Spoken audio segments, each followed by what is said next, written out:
नाज़रीन, नबी अकरम सल्लल्लाहु अलैहि वसल्लम ने अपनी माश के बारे में शुरू से ही खुद फिक्र की। आप बचपन में अहले मक्का की बकरियां उजरत पर चराते थे। आप सल्लल्लाहु अलैहि वसल्लम ने इरशाद फरमाया, अल्लाह ने जो भी नबी भेजा उसने बकरियां जरूर चराएं। सहाबा ने पूछा कि या रसूल अल्लाह, क्या आपने भी? आपने जवाब दिया कि हाँ, मैं भी मक्का वालों की बकरियां करारीब पर चराता था। नाज़रीन, इसी तरह एक बार नबी अकरम सल्लल्लाहु अलैहि वसल्लम सहाबा कराम के साथ जंगल तशरीफ ले गए। सहाबा बेरियां तोड़ तोड़ कर खाने लगे तो आप सल्लल्लाहु अलैहि वसल्लम ने इरशाद फरमाया, जो खूब स्याह हो वो खाओ, वो ज्यादा मजे की होती है। ये मेरा उस जमाने का तजुर्बा है जब मैं बचपन में यहाँ बकरियां चराया करता था। नाज़रीन, नौजवानी में आप सल्लल्लाहु अलैहि वसल्लम ने अपना खानदानी पेशा तिजारत इख्तियार कर लिया। आप सल्लल्लाहु अलैहि वसल्लम के वालिद हजरत अब्दुल्ला रज़ियल्लाहु ताला अन्हु भी ताजिर थे। उनका जब इंतकाल हुआ तब भी वो कुरैश के एक काफिले के साथ तिजारत के लिए मुल्क शाम गए हुए थे, मगर दौरान सफर बीमार हो गए। वापसी पर ये काफिला मदीना मुनव्वरा के पास से गुजरा तो हजरत सैयदना अब्दुल्ला रज़ियल्लाहु ताला अन्हु बीमार होने की वजह से मदीना ही में ठहर गए और वहीं 25 साल की उम्र में आपका इंतकाल हुआ। नाज़रीन, इसी तरह आपके चाचा हजरत अबू तालिब भी ताजिर थे और तिजारत के लिए दूर दराज के सफर इख्तियार किया करते थे। एक मर्तबा हजरत अबू तालिब ने तिजारत की गर्ज से शाम जाने का इरादा किया। आप सल्लल्लाहु अलैहि वसल्लम ने भी साथ जाने का शौक जाहिर फरमाया। बाज़ रिवायात में आता है कि आपने जाने के लिए खास तौर पर फरमाइश की। हजरत अबू तालिब ने आपका शौक देखकर कहा, अल्लाह की कसम, मैं इसे जरूर साथ ले जाऊंगा। ना ये कभी मुझसे जुदा हो सकता है, ना मैं इसे कभी अपने से जुदा कर सकता हूँ। नाज़रीन, उस वक्त आप सल्लल्लाहु अलैहि वसल्लम की उम्र मुबारक 9 साल थी। आखिर अबू तालिब आपको साथ लेकर रवाना हुए, आपको अपनी ऊंटनी पर बिठाया। रास्ते में ईसाइयों की एक इबादतगाह के पास ठहरे। खानका के राहिब ने नबी अकरम सल्लल्लाहु अलैहि वसल्लम को देखा तो चौंक उठा। उसने अबू तालिब से पूछा, ये लड़का तुम्हारा कौन है? उन्होंने जवाब दिया, ये मेरा बेटा है। ये सुनकर राहिब ने कहा, ये तुम्हारा बेटा नहीं हो सकता। ये सुनकर अबू तालिब बहुत हैरान हुए। वो बोले, क्या मतलब? ये क्यों मेरा बेटा नहीं हो सकता भला? उसने कहा, ये मुमकिन ही नहीं कि इस लड़के का बाप जिंदा हो, ये नबी है। नाज़रीन, इसका मतलब ये था कि इनमें जो निशानियां हैं वो दुनिया के आखिरी नबी की हैं और उनकी एक अलामत ये है कि वो यतीम होंगे। उनके बाप का इंतकाल उसी जमाने में हो जाएगा जबकि वो अभी पैदा होने वाले होंगे। इस लड़के में आने वाले नबी की तमाम अलामात मौजूद हैं। इनकी एक निशानी ये है कि बचपन में इनकी वालिदा का भी इंतकाल हो जाएगा। अब अबू तालिब ने उस राहिब से पूछा, नबी क्या होता है? राहिब ने कहा, नबी वो होता है जिसके पास आसमान से खबरें आती हैं और फिर वो जमीन वालों को उनकी इत्तला देता है। तुम यहूदियों से इस लड़के की हिफाजत करना। नाज़रीन, इसके बाद अबू तालिब वहां से आगे रवाना हुए। रास्ते में एक और राहिब के पास ठहरे। ये भी एक खानका का आबिद था। इसकी नजर भी नबी अकरम सल्लल्लाहु अलैहि वसल्लम पर पड़ी तो यही पूछा, ये लड़का तुम्हारा क्या लगता है? अबू तालिब ने इससे भी यही कहा, ये मेरा बेटा है। राहिब ने सुनकर बोला, ये तुम्हारा बेटा नहीं हो सकता, इसका बाप जिंदा हो ही नहीं सकता। अबू तालिब ने पूछा, वो क्यों? राहिब ने जवाब दिया, इसलिए कि इसका चेहरा नबी का चेहरा है, इसकी आंखें एक नबी की आंखें हैं, यानी इस नबी जैसी जो आखिरी उम्मत के लिए भेजे जाने वाले हैं। इनकी अलामात पुरानी आसमानी किताबों में मौजूद हैं। नाज़रीन, इसके बाद ये काफिला रवाना होकर बसरा पहुंचा। यहाँ बुहेरा नामी एक राहिब अपनी खानका में रहता था। उसका असल नाम जरजीस था। बुहेरा उसका लक़ब था। वो बहुत जबरदस्त आलिम था। कुरैश के लोग अक्सर बुहेरा के पास से गुजरा करते थे, मगर उसने कभी उनसे कोई बात नहीं की थी। मगर इस बार उसने काफिले में आपको देख लिया तो पूरे काफिले के लिए खाना तैयार करवाया। बुहेरा ने यह मंजर भी देखा था कि नबी अकरम सल्लल्लाहु अलैहि वसल्लम पर एक बदली साया किए हुए थी। जब ये काफिला एक दरख्त के नीचे आकर ठहरा तो उसने बदली की तरफ देखा। वो अब उस दरख्त पर साया डाल रही थी और उस दरख्त की शाखें इस तरफ झुक गई थीं जिधर नबी अकरम सल्लल्लाहु अलैहि वसल्लम मौजूद थे।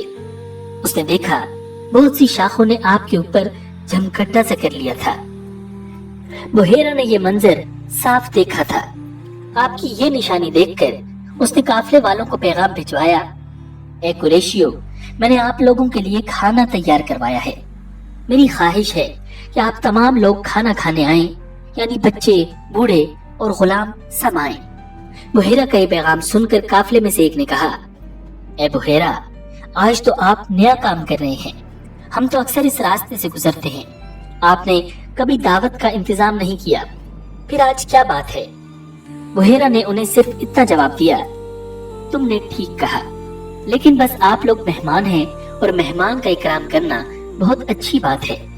इस तरह तमाम लोग बुहेरा के पास पहुंच गए, लेकिन अल्लाह के रसूल नबी अकरम सल्लल्लाहु अलैहि वसल्लम उनके साथ नहीं थे।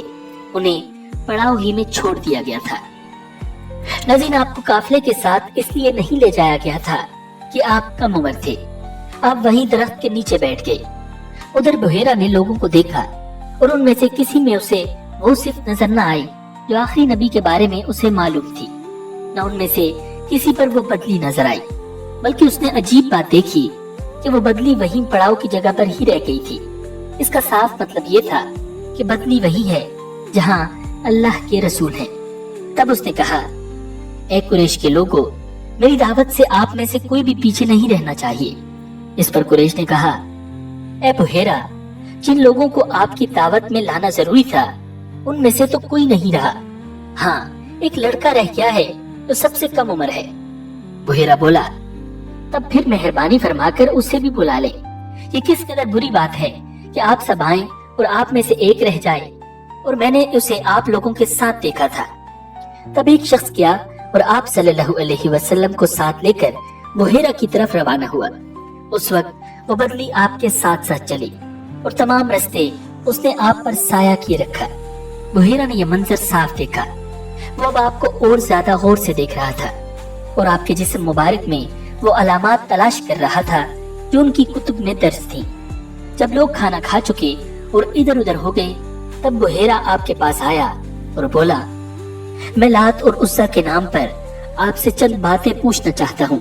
जो मैं पूछूं आप मुझे बताएं। इसकी बात सुनकर आपने फरमाया, लात और उस्सा के नाम पर मुझसे कुछ न पूछो।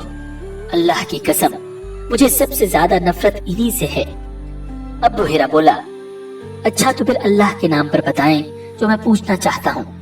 तो आपने फरमाया, पूछो, क्या पूछना है? नाज़रीन, उसने बहुत से सवालात किए। आपकी आदत के बारे में पूछा। इसके बाद उसने आपकी कमर पर से कपड़ा हटाकर मोहरे नबूवत को देखा। वो बिल्कुल वैसी ही थी जैसा कि उसने अपनी किताबों में पढ़ा था। उसने फौरन मोहरे नबूवत की जगह को बोसा दिया। कुरैश के लोग ये सब देख रहे थे और हैरान हो रहे थे। आखिर लोग कहे बगैर न रह सके। ये राहिब मोहम्मद में बहुत दिलचस्पी ले रहा है, शायद इसके नजदीक इनका मर्तबा बहुत बुलंद है। उधर नबी अकरम सल्लल्लाहु अलैहि वसल्लम से बातचीत करने के बाद बुहेरा अबू तालिब की तरफ आया और बोला, ये लड़का तुम्हारा क्या लगता है? अबू तालिब ने कहा, ये मेरा बेटा है। इस पर बुहेरा ने कहा, नहीं, ये तुम्हारा बेटा नहीं हो सकता। ये नहीं हो सकता कि इसका बाप जिंदा हो। अबू तालिब को यह सुनकर हैरत हुई। फिर उन्होंने कहा, दरअसल ये मेरे भाई का बेटा है। इनका बाप कहाँ है? वो फौत हो चुका है। उसका इंतकाल उस वक्त हो गया था जब ये अभी पैदा नहीं हुए थे। ये सुनकर बुहेरा बोल उठा, हाँ, ये बात सही है। और इनकी वालिदा का क्या हुआ? इनका भी अभी थोड़े ही अरसा पहले इंतकाल हुआ है।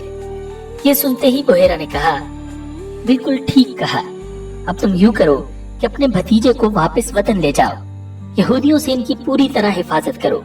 अगर उन्होंने इन्हें देख लिया और इनमें वो निशानियां देख ली जो मैंने देखी हैं, तो वो इन्हें कत्ल करने की कोशिश करेंगे। तुम्हारा ये भतीजा नबी है, इसकी बहुत शान है। इनकी शान के बारे में हम अपनी किताबों में भी लिखा हुआ पाते हैं और हमने अपने बाप दादाओं से भी बहुत कुछ सुन रखा है। मैंने ये नसीहत करके अपना फर्ज पूरा कर दिया है और इन्हें वापस ले जाना तुम्हारी जिम्मेदारी है। नाज़रीन, अबू तालिब बुहेरा की बातें सुनकर खौफज़दा हो गए। आपको लेकर मक्का वापस आ गए। इस वाक़े के वक्त آپ صلی اللہ علیہ وسلم کی عمر مبارک تقریباً 9 سال تھی۔ ناظرین، تجارت کے سلسلے میں نبی اکرم صلی اللہ علیہ وسلم کا دوسرا سفر شام کم و بیش 23 یا 24 سال کی عمر میں ہوا۔ اس وقت تک آپ صلی اللہ علیہ وسلم کی امانت اور صداقت کی شہرت پورے علاقے میں پھیل چکی تھی۔ آپ صلی اللہ علیہ وسلم جب بھی تجارت کی غرض سے سفر پر روانہ ہوتے تو مکہ کے دوسرے تاجر یہ خواہش کرتے تھے کہ آپ ان کا سرمایہ اپنے ہاتھ میں لے کر اس سے تجارت کریں۔ انہی تاجروں میں سے ایک خاتون حضرت خدیجہ رضی اللہ تعالی عنہا تھی۔ ناظرین، حضرت خدیجہ رضی اللہ تعالی عنہا ایک معزز خاندان کی نیک سیرت اور ذہین تاجرہ تھی۔ آپ کا کاروبار بہت وسیع تھا۔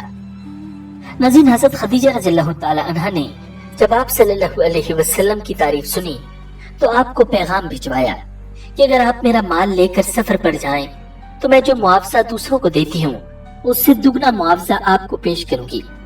آپ صلی اللہ علیہ وسلم نے اپنے چچا حضرت ابو طالب کے مشورے سے اس پیشکش کو منظور کر لیا اور تجارتی معاملات طے کرنے کے بعد شام کی طرف سفر پر روانہ ہو گئے۔ آپ صلی اللہ علیہ وسلم کے ساتھ حضرت خدیجہ رضی اللہ تعالی عنہا کا غلام میسرہ بھی شریک سفر تھا۔ قافلہ مکہ سے شام کی طرف کئی منزلیں طے کرتا ہوا بصرہ کے شہر میں پہنچا اور وہاں ایک درخت کے سائے میں ڈیرا لگایا۔ قریب ہی ایک گرجا گھر تھا جس کے اندر نستورہ نامی ایک راہب مقیم تھا۔ اس راہب نے قافلے کو دیکھا تو وہ متوجہ ہوا اور میسرہ سے سوال و جواب کیے۔ ناظرین، میسرہ پہلے بھی شام کی طرف سفر کرتا رہتا تھا اور اس راہب سے واقف تھا۔ نستورہ نے کہا، اس درخت کے نیچے نبی کے علاوہ کبھی کوئی دوسرا نہیں اترا۔ پھر میسرہ سے پوچھا، کیا اس شخص کی آنکھوں میں سرخی ہے؟ تو میسرہ نے جواب دیا، ہاں ہے، اور یہ سرخی مستقل ان کی آنکھوں میں رہتی ہے۔ اس پر نستورہ نے کہا، یہ اللہ کا نبی ہے اور یہی آخری نبی ہے۔ ناظرین، پھر نبی اکرم صلی اللہ علیہ وسلم نے شام کے بازار میں اپنا تجارتی سامان بیچا اور جو مال تجارت وہاں سے خریدنا تھا وہ خریدا۔ اسی دوران ایک شخص نے خرید و فروخت کے معاملے میں آپ صلی اللہ علیہ وسلم سے کچھ مباحثہ کیا اور اپنی گفتگو میں اس نے آپ صلی اللہ علیہ وسلم سے کہا، تو لات اور عزا کی قسم اٹھا۔ اس پر آپ صلی اللہ علیہ وسلم نے فرمایا، میں نے زندگی بھر کبھی ان کی قسم نہیں کھائی، بلکہ میں تو ان کے پاس سے جب گزرتا ہوں تو اپنا رخ دوسری طرف پھیر لیتا ہوں۔ اس شخص نے بھی میسرہ کو مخاطب کرتے ہوئے کہا، خدا کی قسم، یہ اللہ کا نبی ہے جسے ہمارے علماء تورات اور انجیل میں پاتے ہیں۔ ناظرین، اس سفر کے دوران میسرہ نے آپ صلی اللہ علیہ وسلم کو بہت قریب سے دیکھا۔ آپ کے اخلاق و معاملات اور امانت و صداقت کی تو پہلے ہی عرب معاشرے میں شہرت تھی۔ میسرہ نے کچھ مافوق الفطرت چیزوں کا بھی مشاہدہ کیا۔ وہ آپ کا ایسا گرویدہ ہوا تو پھر زندگی بھر آپ ہی کا ہو رہا۔ وہ بیان کرتا تھا کہ جب شدت کی دھوپ اور گرمی ہوتی تو نبی اکرم صلی اللہ علیہ وسلم کے اوپر کوئی غیر مرئی چیز سایہ کیے رکھتی۔ میسرہ کے خیال میں یہ اللہ کے فرشتے ہوتے تھے۔ میسرہ کے تجارتی تجربات کافی وسیع تھے۔ وہ ہمیشہ مختلف لوگوں کی نگرانی میں اس تجارتی قافلے کے ساتھ شام کی طرف آتا جاتا رہتا تھا۔ اس مرتبہ تجارتی قافلے کو پہلے سے کئی گنا زیادہ منافع حاصل ہوا۔ واپسی پر جب یہ لوگ مر الزہران کے مقام پر پہنچے تو میسرہ نے کہا، اے محمد، جب ہم خدیجہ کے پاس چلیں گے تو آپ انہیں بتائیں کہ کس طرح اللہ تعالیٰ نے مال تجارت میں آپ کو کئی گنا نفع عطا کیا ہے۔ آپ صلی اللہ علیہ وسلم نے فرمایا، ٹھیک ہے۔ یہ قافلہ مکہ میں دوپہر کے وقت پہنچا۔ خدیجہ کے ہاں مکہ کی خواتین ہر وقت حاضر رہا کرتی تھیں۔ اس وقت خدیجہ اپنے حجرے میں کچھ خواتین کے ساتھ بیٹھی تھی۔ انہوں نے آپ صلی اللہ علیہ وسلم کو آتے ہوئے دیکھا۔ وہ اپنے اونٹ پر سوار تھے اور دو فرشتوں نے ان کے اوپر دھوپ سے بچاؤ کے لیے سایہ کیا ہوا تھا۔ خدیجہ نے یہ دیکھا تو اپنے ساتھ بیٹھی ہوئی خواتین کو بھی اس جانب متوجہ کر کے یہ منظر دکھایا۔ وہ خواتین یہ منظر دیکھ کر حیران رہ گئی۔ جب آپ صلی اللہ علیہ وسلم نے کامیاب سفر اور بہترین منافع کی خبر دی تو حضرت خدیجہ رضی اللہ تعالی عنہا بہت خوش ہوئی۔ حضرت خدیجہ نے میسرہ کو سائے کے بارے میں بتایا تو اس نے کہا، محترمہ، میں تو یہ منظر دوران سفر مسلسل دیکھتا رہا ہوں۔ फिर नस्तूरा राहिब की गुफ्तगू का भी तज़किरा किया। इस मर्तबा चूंकि माल तिजारत में पहले के मुकाबले में दुगना नफा हुआ था, इसलिए हजरत खदीजा रज़ियल्लाहु ताला अन्हा बहुत खुश थी। उन्होंने मुआहिदा करते वक्त आपके लिए 4 ऊंट मुआवजा मुकर्रर किया था। अब खुद रज़ाकाराना तौर पर कहा कि 4 नहीं, आपका हक 8 ऊंट हैं। नाज़रीन, हजरत खदीजा रज़ियल्लाहु ताला अन्हा आप सल्लल्लाहु अलैहि वसल्लम से इस कदर मुतासिर हुई कि आपको शादी का पैगाम भिजवा दिया। आप सल्लल्लाहु अलैहि वसल्लम ने अपने चचा से मशवरा करने के बाद उनका ये पैगाम कबूल फरमा लिया। इस तरह आप सल्लल्लाहु अलैहि वसल्लम ने 25 साल की उम्र में हजरत खदीजा रज़ियल्लाहु ताला अन्हा से शादी कर ली। नाज़रीन, एक मर्तबा मदीना मुनव्वरा के करीब एक तिजारती काफिला आकर ठहरा। इत्तिफाकन नबी अकरम सल्लल्लाहु अलैहि वसल्लम भी उधर से गुजरे। आपको एक ऊंट बहुत पसंद आ गया। चूंकि आपके पास उस वक्त कीमत मौजूद नहीं थी, इसलिए आपने उस ऊंट का सौदा कर लिया और ये कहकर ऊंट ले आए कि अभी कीमत भिजवा देता हूँ। बाद में काफिले वालों को सख्त तशवीश हुई कि हमने इस शख्स को बगैर जान पहचान के ही ऊंट दे दिया है, हो सकता है कि ये लौट कर ही ना आए। इस पर सरदार काफिला की खातून बोली, मुतमईन रहो, मैंने उस शख्स का चेहरा देखा था जो 14वीं रात के चांद की तरह रोशन था। उस जैसा शख्स कभी तुम्हारे साथ बुरा मामला न करेगा। अगर बिलफर्ज वो रकम अदा न करे तो मुतमईन रहो, मैं अपने पास से रकम अदा कर दूंगी। नाज़रीन, इसी दौरान नबी अकरम सल्लल्लाहु अलैहि वसल्लम ने अपने कासिद के जरिए तयशुदा और कीमत से ज्यादा मिकदार में खजूरें भिजवा दी। ये वाक़या तारिक बिन अब्दुल्ला रज़ियल्लाहु ताला अन्हु ने बयान किया, जो खुद शरीके काफिला थे। नाज़रीन, दौरान तिजारत नबी अकरम सल्लल्लाहु अलैहि वसल्लम वादे की बहुत ज्यादा पाबंदी किया करते थे। हजरत अब्दुल्ला बिन अल-हमसा रज़ियल्लाहु ताला अन्हु कहते हैं कि मैंने नबी अकरम सल्लल्लाहु अलैहि वसल्लम की बेसत नबुवत से कबल आपके साथ कोई खरीदो फरोख्त का मामला किया। इसमें मेरे जिम्मे कुछ बकाया रह गया, तो मैंने अर्ज किया कि मैं घर से लाकर आपको इसी जगह देता हूँ। मैं चला गया और घर जाकर भूल गया। फिर मुझे 3 दिन के बाद याद आया तो मैं आया। आकर क्या देखा कि आप सल्लल्लाहु अलैहि वसल्लम उसी जगह खड़े हैं। मैं जब आया तो आपने मुझे सिर्फ इतना फरमाया, ऐ नौजवान, तूने तो मुझे तंगी में डाल दिया। मैं 3 दिन से इस जगह तुम्हारा इंतजार कर रहा हूँ। नाज़रीन, नबी अकरम सल्लल्लाहु अलैहि वसल्लम दौरान तिजारत किसी भी किस्म की धोखाबाजी को सख्त नापसंद किया करते थे। एक मर्तबा आप सल्लल्लाहु अलैहि वसल्लम एक गंदम के ढेर के पास से गुजरे। उसमें हाथ डालकर देखा तो आपकी उंगलियां नम आलूद हो गईं। फरमाया, ए गंदम के मालिक, ये क्या बात है? अर्ज की, या रसूलल्लाह सल्लल्लाहु अलैहि वसल्लम, गंदम बारिश से भीग गई थी। ये सुनकर आपने फरमाया, तो तूने इस गीली गंदम को ढेर के ऊपर क्यों न रखा ताकि खरीदने वाले उसको देख सकते। याद रख, जिसने धोखा फरेब से काम लिया उसका मुझसे कोई वास्ता नहीं। नाज़रीन, हजरत सईदना अब्दुल्ला बिन साइब रज़ियल्लाहु ताला अन्हु फरमाते हैं कि मैं ज़माना जाहिलियत में नबी अकरम सल्लल्लाहु अलैहि वसल्लम का शरीक तिजारत था। मैं जब मदीना मुनव्वरा हाजिर हुआ तो आप सल्लल्लाहु अलैहि वसल्लम ने फरमाया, मुझे पहचानते हो? मैंने अर्ज की, क्यों नहीं। आप सल्लल्लाहु अलैहि वसल्लम तो मेरे बहुत अच्छे शरीके तिजारत थे, न किसी बात को टालते और न किसी पर झगड़ा करते थे।